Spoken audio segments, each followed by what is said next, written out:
relief to the middle class is very welcome, and it's going to certainly provide impetus to consumption and therefore, contributing to the virtuous cycle of investment and employment. And this was much needed at this point of time. Of course, we do expect interest rates also to come off in February to reduce, and that should provide some further impetus. But the larger point of this also would be that this is the immediate relief. But a lot of sectors that have been touched upon in the economy are areas that employ, which are very labor intensive. Right. And the economic activity increasing in those areas will have larger impact on employment generation. Footwear, toys, tourism, all being identified as sectors. Even agriculture. Yeah. It has enough people, but healthcare. Income can improve. Income can improve. So all this itself actually feeds into the virtuous cycle of therefore consumption and investments.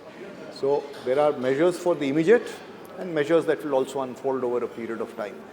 First of all, many of the specific interventions that are there, you alluded to some in tourism. Then there are others, for example, in exports. I think the integrated approach, cross-ministerial approach, I think is absolutely the one that is required, because in the morning also we spoke about some of the issues that have to be dealt with, which requires a cross-ministerial approach. And something CI has also been talking about, having an integrated approach. Looking at setting up this committee on ease of doing business. Right. And taking an integrated and focused approach on agriculture, 100 districts, all-round development. Yeah. Taking an integrated approach on rural, the non-farm development. Really sending some development and resilience hubs for rural areas. So these are very fine ideas, very good ideas, and certainly will unlock the potential in many, many areas. Creating a framework for GCCs.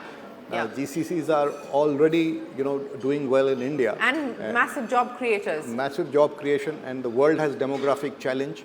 So it's a great opportunity for India, and to provide impetus to it, to make some, today it's happening on its own. Without really any impetus or for specific interventions. So right now, to create a facilitative framework for this, I think it's going to provide further impetus to it. Then the whole idea about the strong point of reforms and collaborating with states. I think this will provide a lot of impetus, because a lot of reforms now need to be done at the state level. Right? So a lot of the right things are there. And I think what I'm very happy to note also is that there is a lot of clarity on the mechanisms that will be used to do it. It is not just a statement without an institutional mechanism.